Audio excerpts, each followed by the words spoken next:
नमस्कार, बहुत स्वागत है आप सभी का। आपके साथ मैं हूं सोनल और आप देख रहे हैं आईएनएच सेहत। आईएनएच सेहत में आज हम बात करेंगे मूवमेंट डिसऑर्डर की। जी हाँ, ये आप जानते ही हैं कि हमारा शरीर जो है वो जो भी करता है, मतलब जो भी मूवमेंट करता है उसे निर्देशित करता है हमारा ब्रेन।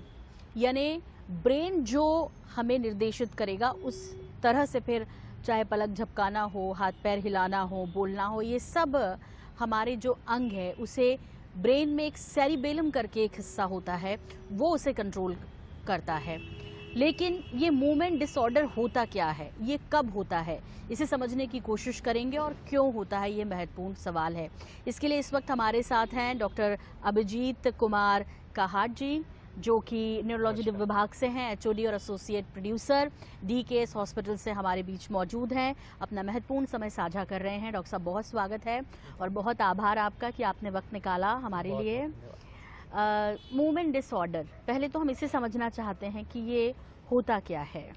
देखिए, जब एक आम आदमी, एक नॉर्मल आदमी जब मूवमेंट करता है, कुछ सर्टेन मूवमेंट्स होते हैं जो नॉर्मल होते हैं। जैसे कि हम देखते हैं कोई सड़क पे जा रहा है तो अपने हाथ हिला रहा है, पैर हिला रहा है, एक स्पीड के साथ होते हैं, एक नॉर्मल स्पीड के साथ होते हैं। जब इस मूवमेंट्स में किसी भी प्रकार का डिस्टर्बेंस होता है तो उसे हम कहते हैं मूवमेंट डिसऑर्डर्स। ये मूवमेंट डिसऑर्डर किसी भी फॉर्म में हो सकते हैं, जैसे कि मूवमेंट कम हो जाना या मूवमेंट ज़्यादा हो जाना। मूवमेंट कम हो जाना अर्थात कि बॉडी के मूवमेंट स्लो हो जाएंगे, जिसको कि हम कहते हैं पार्किंसन डिसीज। बहुत कॉमन है पार्किंसन डिसीज में, जिसमें मूवमेंट्स कम हो जाते हैं। दूसरा होता है हाइपरकाइनेटिक मूवमेंट डिसऑर्डर, जिसमें मूवमेंट्स बढ़ जाते हैं, जिसको हम कॉमनली देखते हैं कंपन के रूप में या फिर कोरिया या डिस्टोनी के रूप में, जिसमें बॉडी बहुत ज़्यादा एक्सेसिव एक्ट करती है। तो इस प्रकार की बीमारियां जो है मूवमेंट डिसऑर्डर की श्रेणी में आती है। जी, तो ये मूवमेंट डिसऑर्डर होता कैसे है, मतलब क्या, जैसे सेरिबेलम के बारे में हमने बात की, ये चूंकि हमारे अंगों को निर्देशित करता है, शरीर के अंगों को, तब हम उस हिसाब से काम करते हैं जी। लेकिन क्या ब्रेन में कोई गड़बड़ी होती है या शारीरिक रूप से आप कोई अक्षमता होती है, उसके बाद हमारे ये काम करना बंद कर देते हैं? मतलब इसकी शुरुआत कैसे होती है और किन किन कारणों से भी होती है डॉक्टर साहब? देखिए, मूवमेंट डिसऑर्डर्स जो है ब्रेन से एक निश्चित रूप से एक करंट या एक सिग्नल जो है हमारे हाथ पैरों को या फिर जो भी पार्ट मूवमेंट करे उनको जाता है। लेकिन जब इन सिग्नल्स में कुछ गड़बड़ होती है किसी भी प्रकार की, तो ये मूवमेंट्स नॉर्मल नहीं रह पाते। जैसे कि एग्जांपल, हम एक चाय का कप उठाते हैं और उसको चाय के कप को कवर के मुंह तक ले जाते हैं, तो सेरिबेलम से लेकर के बेसल गैंग्लिया और जो कॉर्टेक्स है, ये सब आपस में कनेक्टेड होते हैं और इनमें से किसी भी जगह डिस्टर्ब होगा तो मूवमेंट डिसऑर्डर आएंगे। सेरिबेलम का काम होता है मूवमेंट्स को स्मूथ करना, जबकि बेसल गैंग्लियनिक सर्किट का काम होता है मूवमेंट्स को इनिशिएट करना और मूवमेंट को डायरेक्ट करना। तो जनरली क्या होता है, अगर हम हाइपोकाइनेटिक मूवमेंट डिसऑर्डर्स की बात करें तो जो ब्रेन में लीवोडोपा नामक तत्व की कमी हो जाती है, जिसके कारण आपके मूवमेंट्स काफ़ी कम हो जाते हैं, स्मूथ हो जाते हैं। तो इसको हम पार्किंसंस डिसीज कहते हैं। इसके लिए हम लीवोडोपा की टैबलेट देते हैं और उससे मूवमेंट्स काफ़ी हद तक नॉर्मल रिस्टोर हो जाते हैं। दूसरे कारणों की बात करें तो brain infection, for example Japanese encephalitis, या फिर हम दूसरी चीज़ की बात करें, स्ट्रोक में भी कभी कभी मूवमेंट डिसऑर्डर देखने को मिलता है, जबकि स्ट्रोक पैरालिसिस करता है। और एक बहुत से ग्रुप होते हैं पेशेंट्स के जिनमें जो है जेनेटिक पाया जाता है। जी, तो जेनेटिक भी है और आपने कहा कि यदि किसी हादसे का शिकार हो तब भी ये संभावना होती है। जी। सेरिबेलम कोई नस होती है क्या, मतलब नस की तरह कुछ? सेरिबेलम एक ब्रेन का पार्ट होता है, अच्छा, जिसके कनेक्शंस पूरे ब्रेन में होते हैं और आपके जो मूवमेंट्स होते हैं गोल ओरिएंटेड मूवमेंट्स होते हैं, जैसे कि मैंने बताया चाय का कप मुंह तक ले जाना या फिर आप गाड़ी में किक मार रहे हैं, तो वो मूवमेंट, वो सेरिबेलम इंश्योर करता है कि मूवमेंट्स स्मूथ होंगे। हाँ, ठीक है। आपने बताया जेनेटिक भी होता है ये, तो इसके बारे में थोड़ा डिटेल से बताएंगे कि मतलब किस तरह से फैमिली हिस्ट्री में इसे समझा जा सकता है या मतलब हमें कैसे समझ आएगा ये? हालांकि इसको पहचाने कैसे, ये भी एक सवाल हो सकता है। जी, तो सबसे पहले हम मूवमेंट डिसऑर्डर के टाइप्स की बात करते हैं। तो मेनली पार्किंसन डिसीज, जिसमें मूवमेंट कम हो जाते हैं, उसके साथ कंपन होते हैं, आदमी बहुत स्लो हो जाता है, जिसको हम ब्रेडिकाइनेजिया कहते हैं। जनरली एक न्यूरो डिजनरेटिव डिसऑर्डर है, अर्थात इसमें जो है एक अवस्था के बाद आपके ब्रेन के न्यूरॉन्स जो है वो मरने लगते हैं, उसके बाद आपको पार्किंसन डिसीज़ की बीमारी होती है। लेकिन कुछ यंग पेशेंट्स जिसमें मूवमेंट डिसऑर्डर पाया जाता है, पार्किंसन डिसीज़ पाई जाती है, उनमें फैमिली हिस्ट्री होती है। तो जब भी हमारे पास कोई ऐसा मरीज़ आता है जो काफ़ी यंग है और एक पर्टिकुलर मूवमेंट डिसऑर्डर है, तो हम उनसे पूछते हैं कि आपके माता पिता या दादा दादी, उनके पेरेंट्स मैटरनल साइड में, पैटर्नल साइड में कोई ऐसी हिस्ट्री तो नहीं है। जी। एक बहुत अच्छा एग्जांपल है हंटिंगटन डिसीज़। हंटिंगटन डिसीज़ में फैमिली हिस्ट्री बहुत कॉमन होती है और इन मरीज़ों में कोरिया पाया जाता है। वो मूलतः कोरिया के साथ ही प्रेजेंट होते हैं और हमें लगता है कि कोई और बीमारी, लेकिन जब हम देखते हैं कि फैमिली हिस्ट्री है तो डायग्नोसिस अपने आप क्लियर होती है। जी डॉक्टर साहब, लेकिन जैसे कैसे पता करें? हालांकि बहुत ज़्यादा यदि कुछ बॉडी में ऐसा होगा जो कुछ असहज करेगा, वो तो समझ में आएगा कि ये हमें क्या हो रहा है, लेकिन आमतौर पे इसके लक्षण कैसे पता चलने लगते हैं और कब से पता चलने लगते हैं? जो मूवमेंट डिसऑर्डर का स्पेक्ट्रम है, अगर हम बात करें तो बचपन में पैदा होने के बाद से लेकर के वृद्धावस्था तक किसी भी अवस्था में आ सकते हैं। जी। तो जब भी ऐसा लगता है कि मूवमेंट नॉर्मल नहीं है तो आपको मूवमेंट डिसऑर्डर स्पेशलिस्ट के पास विजिट करना चाहिए। फॉर एग्जांपल, एक बच्चा जो खेल रहा है, अच्छा खासा था, लेकिन सडनली वो हाथ पैरों को हिलाना चालू करता है, नींद में उसके हाथ पैर हिल रहे हैं या फिर वो बार बार गिर रहा है, तो ये सारी चीज़ें हमें देखनी होती है। इसी प्रकार बुढ़ापे में क्या होता है कि हमें लगता है कि वृद्धावस्था की बीमारी है, हाथ कांप रहे हैं, हम अपने जो वयोवृद्ध सीनियर सिटीजन्स हैं उनको हम छोड़ देते हैं, बट ऐसा नहीं है। अगर वो हाथ कांप रहे हैं तो या तो उनको पार्किंसंस डिसीज है या फिर उनको एसेंशियल ट्रेमर्स है, और दोनों ही अवस्था में इलाज उपलब्ध है। तो विजिलेंस ये बहुत ज़रूरी है कि नॉर्मल मूवमेंट्स नहीं है, अब नॉर्मल हो गए हैं और तुरंत आपको दिखाना है न्यूरोलॉजिस्ट। डॉक्टर साहब, जैसे आपने कहा कि असामान्य तौर पे पैर हिलाना, हाथ हिलाना, कई बार नींद में भी बच्चे ऐसा करते हैं। कुछ लोगों को आदत होती है बैठे बैठे पैर हिलाने की, वो आदत हो जाती है या वो भी इसी के अंतर्गत आता है? जैसे बोलते हैं ना, फैमिली में कई बार बोलते हैं अरे इसके दादा, इसकी दादी या इसकी नाना या नानी भी ऐसे ही करती थी, ये भी ऐसे ही करता है। तो वो क्या है? वो सिर्फ आदत है, जेनेटिक है, या वो कभी गंभीर भी हो सकती है? आदतें जेनेटिक हो सकती है, बहुत अच्छा सवाल है ये। आदतें भी जेनेटिक हो सकती है कि पापा को पैर हिलाने की आदत है, तो बेटे को भी पैर हिलाने की आदत है। बट बहुत बार ये जो है एबनॉर्मल नहीं होता, हैबिचुअल जो है जेनेटिक एक डिफरेंट थिंग है। बट समटाइम क्या होता है कि जैसे कुछ मूवमेंट डिसऑर्डर है, कुछ कंपन है कि जो बैठे बैठे रेस्ट में आते हैं, और कुछ होते हैं कि रेस्ट में नहीं है लेकिन जैसे ही उसने पानी का गिलास पकड़ा या कलम उठाई उनके हाथों में कंपन शुरू हो गया, ये एबनॉर्मल है। जी। तो इस तरफ हमें ज़रूर ध्यान रखना चाहिए। कभी कभी अचानक ऐसे ही कोई यंग है, ऐसा नहीं है रेगुलर हो रहा है, लेकिन कभी कभी हम फील करते हैं कि हमारे हाथ में कंपन हो रहा है। क्या इसमें स्ट्रेस और तनाव भी शामिल होता है? जी बिल्कुल। तो उसको हम एग्जैगरेटेड फिजियोलॉजिकल ट्रेमर्स कहते हैं कि कोई अगर डर जाता है, फॉर एग्जांपल बच्चों में बहुत कॉमन होता है कि बच्चा एग्जाम देने गया है और उसका पेन काँप रहा है, या फिर आप जब डर जाते हैं तो हाथों में कंपन या पैरों में कंपन आने लगते हैं, ये नॉर्मल है। ये एक हमारा रिएक्शन है टुवर्ड्स द सिचुएशन। तो इसमें डरने वाली ऐसी कोई बात नहीं होती। हाँ, बट कुछ लोग जिनमें थायराइड का इशू होता है तो उनमें रिस्पॉन्स थोड़ा सा बढ़ भी सकता है। जी। तो जब भी हमारे पास कंपन का मरीज आता है हमें उनका ब्लड टेस्ट ज़रूर करवाना चाहिए। जी। चूँकि आपने पार्किंसंस डिजीज़ की बात की है डॉक्टर साहब, तो इसमें कोई एज फैक्टर भी काम करता है? मतलब जैसे आपने कहा कि हाँ 60 के बाद ये थोड़ा इसमें पेशेंट देखने को मिलते हैं। जी। कोई विशेष कारण? एज तो फैक्टर है ही, इसके अलावा कोई विशेष कारण रहते हैं? तो मैंने जैसे बताया कि पार्किंसन डिसीज एक न्यूरो डिजेनरेटिव डिसऑर्डर है, और ये जब हम न्यूरो डिजेनरेशन की बात करते हैं तो मैक्सिमम ओल्ड एज में होता है।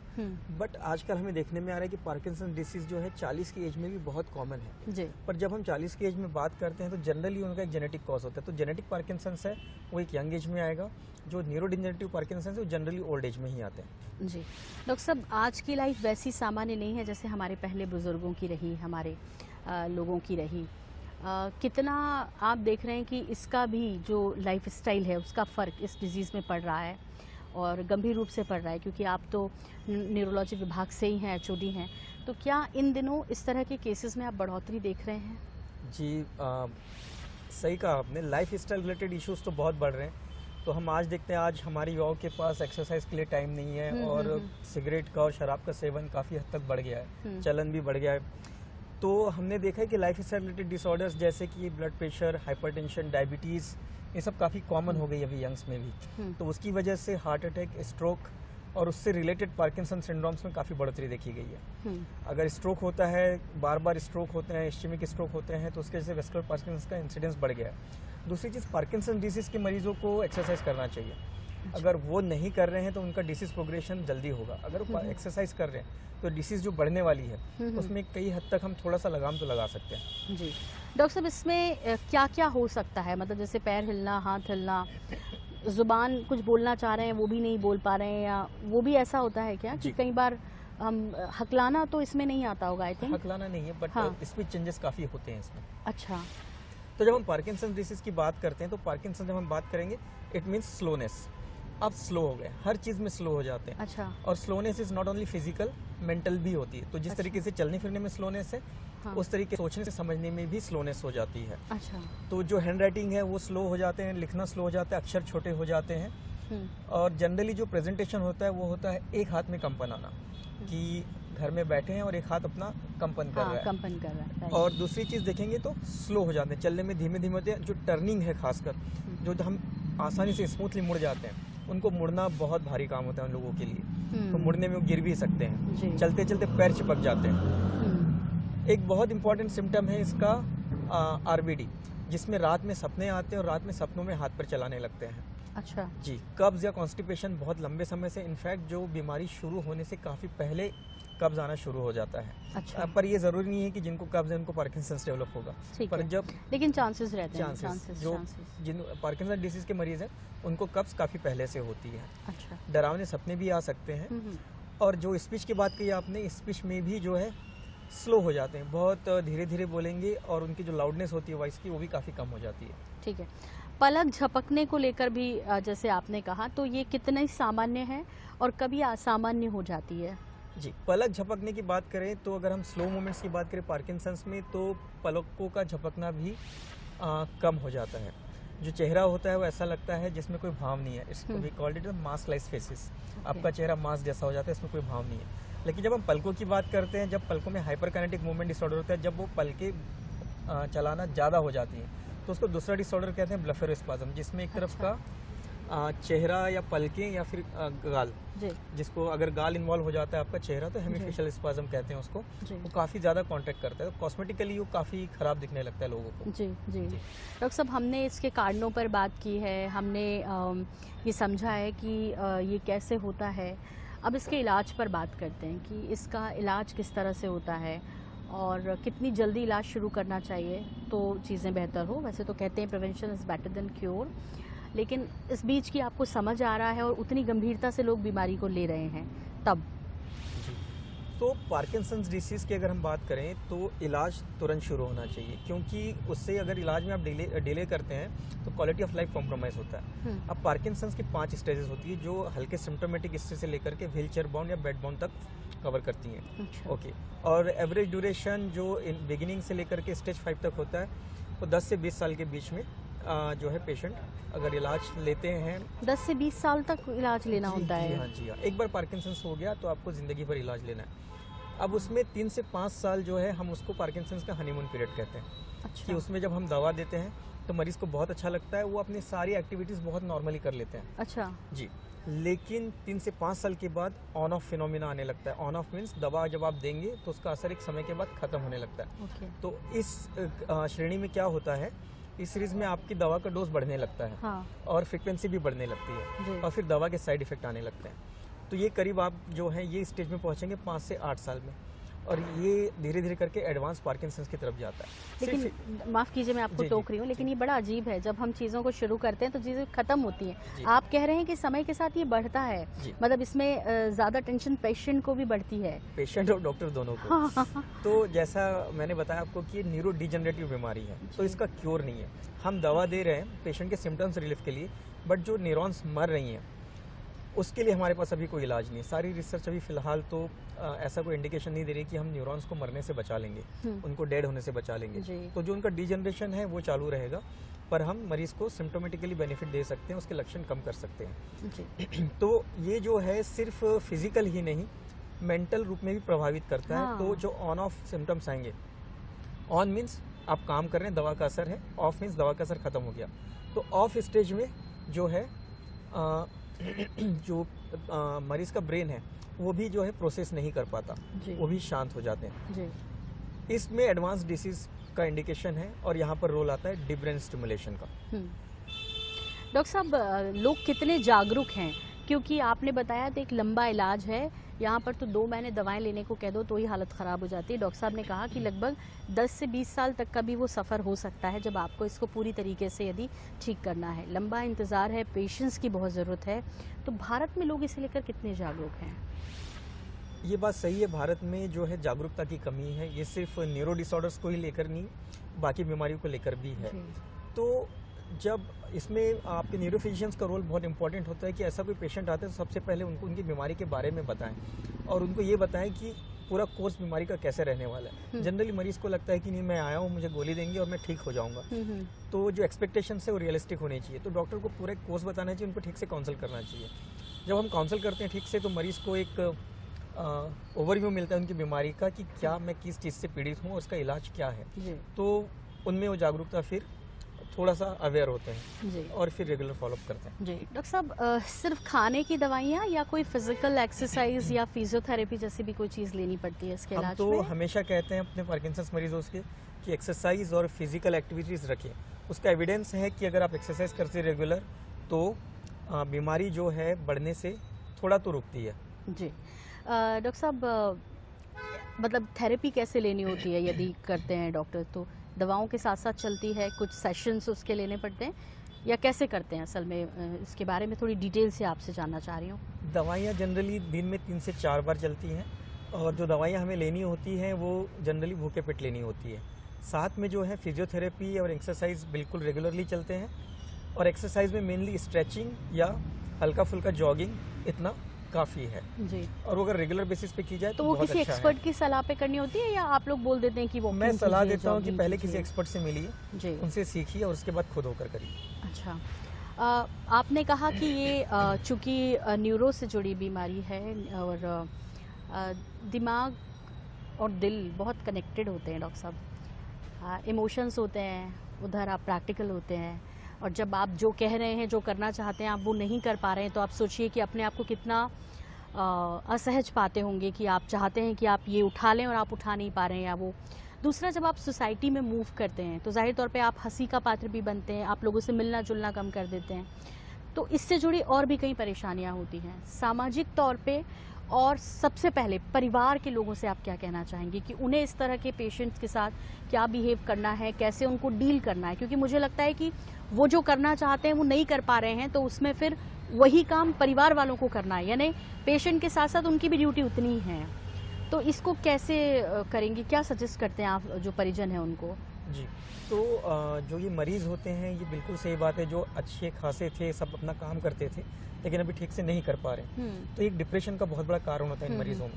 तो इनको बार बार काउंसल करना होता है, खासकर फैमिली मेम्बर्स को भी बीमारी के बारे में बताना होता है। तो हम फैमिली मेम्बर्स को बीमारी के बारे में बताते हैं कि इनका कोर्स कैसा रहने वाला है और उनको हिदायत दी जाती है कि भाई मरीज़ को सोशल लेवल पर नेगलेक्ट न करें।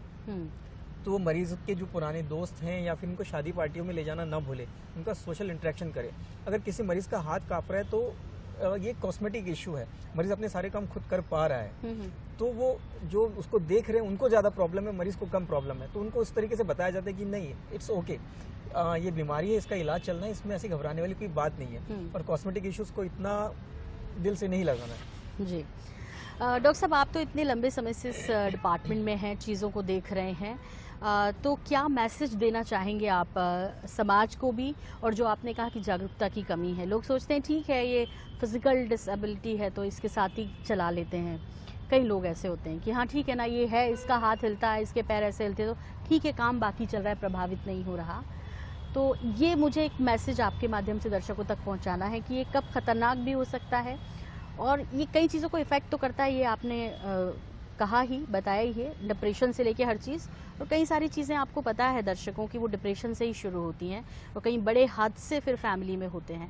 डॉक्टर साहब, मैं यही कहना चाहूँगा कि कोई भी अगर एबनॉर्मल मूवमेंट है तो डॉक्टर को दिखाएं, क्योंकि न्यूरोलॉजिकल बीमारियां जो हैं टाइम सेंसिटिव होती है। अगर उनका सही समय पर इलाज हो तो बहुत अच्छा होता है। एक बार समय निकल जाने के बाद इलाज कराएंगे तो उस रूप में फ़ायदा नहीं होता।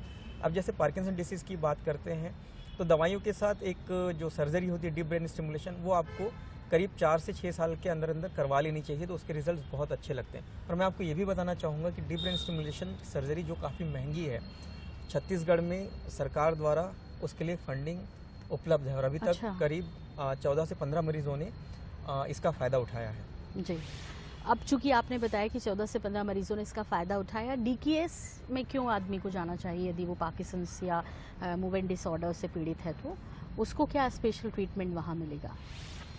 चूँकि movement disorder clinic, exclusive movement disorder clinic इस समय मध्य भारत में किसी अगर गवर्नमेंट एजेंसी के द्वारा चलाया जा रहा है तो इस समय वो डीकेएस और एम्स में ही चलाया जा रहा है और दोनों ने मिलकर इस स्टेट में काफ़ी अच्छा काम किया है और जो सर्जरी है वहीं स्टार्ट हुई है। तो डीप ब्रेन स्टिमुलेशन सर्जरी मध्य भारत में सिर्फ हमारे यहाँ ही उपलब्ध है। अच्छा। और इसके स्पेशलिस्ट और कहीं नहीं है। जैसे आपने सर्जरी का जिक्र किया, तो क्या ये बहुत महंगी है? और मतलब पेशेंस तो चाहिए ही, धैर्य तो सबसे महंगा है डॉक्टर साहब आज के समय में, तो वो तो है ही, लेकिन कुछ चीज़ों की कीमत नहीं होती। ऐसे में सर्जरी कितनी महंगी है, इलाज कितना महंगा है इसका? जब हम डीप ब्रेन स्टिमुलेशन सर्जरी की बात करते हैं तो जी हाँ, ये काफ़ी महंगा ट्रीटमेंट है। और अगर हम हमारे सेटअप में बात करें, किसी भी गवर्नमेंट सेटअप में इंडिया में, चाहे एम्स दिल्ली में हो, चाहे कहीं साउथ इंडिया के किसी इंस्टीट्यूट में हो, तो करीब 15 लाख रुपए का इसमें खर्चा आता है। जी, 15 lakh for 10 to 15 years? Yes, 15 lakh for 10 to 15 years. ठीक है। कहाँ कहाँ इसके बड़े सेंटर्स हैं जहाँ जाया जा सकता है? राज्य में छत्तीसगढ़ में तो आपने बताया कि राजधानी रायपुर में डीकेएस है और इसके साथ साथ एम्स है, लेकिन इसके अलावा और कहाँ कहाँ बेहतर सेंटर्स हैं जहाँ कराया जा सकता है? इसके अलावा आप नई दिल्ली एम्स में जा सकते हैं, निम्हांस बेंगलोर में जा सकते हैं, श्री चित्र त्रिवेंद्रम में जा सकते हैं और बाकी फिर प्राइवेट सेंटर्स हैं तो उनका कॉस्टिंग अपने आप में काफ़ी ज़्यादा है। जी जी। डॉक्टर साहब, अब आखिरी सवाल आपसे, चूँकि ये न्यूरो से जुड़ी बीमारी है, दिमागी बीमारी दिमाग से शुरू होती है, तो यहाँ आपसे ये ज़रूर समझना है कि भाई दिमाग को कैसे रिलैक्स करें। ये तो हमने मूवमेंट डिसऑर्डर और पार्किंसंस की बात की, लेकिन इसके अलावा और भी कई बीमारियां हैं जो दिमाग से ही शुरू होती हैं। कई बार तो सिर्फ दिमागी ही होती हैं, वो फिजिकली होती भी नहीं है। और अन्य कहने का मतलब ये कि हम सोच लेते हैं, हम सोचने लगते हैं कि हमें ऐसा हो रहा है, वैसा होने लगता है। ये अपने माइंड को जो है ना रिलैक्स रखने के लिए और एक्टिव बनाने के लिए क्या एक्सरसाइज या क्या आप टिप्स देंगे हमारे दर्शकों को, क्योंकि ये सबसे महत्वपूर्ण हिस्सा है हमारे शरीर का?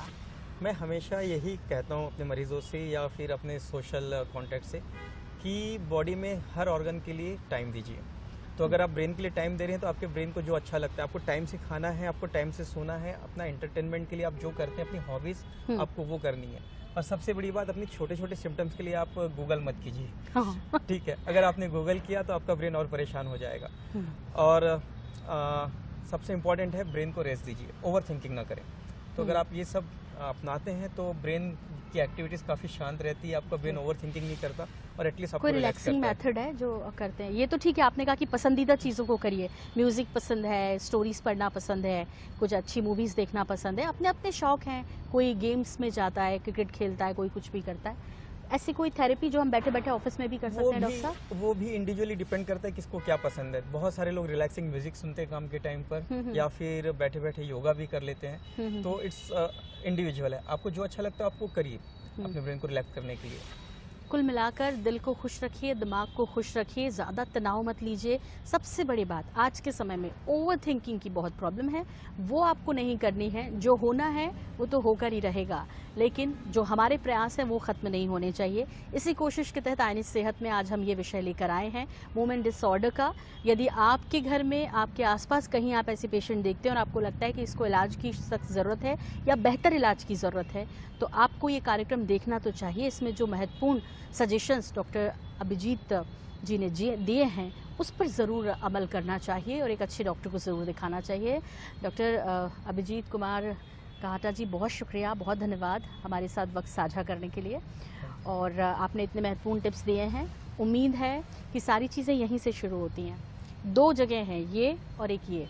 इसको स्वस्थ रखना है, इसको हेल्दी रखना है और इसको फ्री रखना है। अननेसेसरी मत उलझिए, बहुत सारी परेशानियां हैं। खुश रहिए, आसपास लोगों को खुश रखिए, और हमारी यही कोशिश कि आप खुश रहेंगे तो एक स्वस्थ समाज का विकास होगा। और इसी उम्मीद के साथ डॉक्टर साहब और मैं सोनल आपसे लेते हैं इजाज़त। नमस्कार। नमस्कार।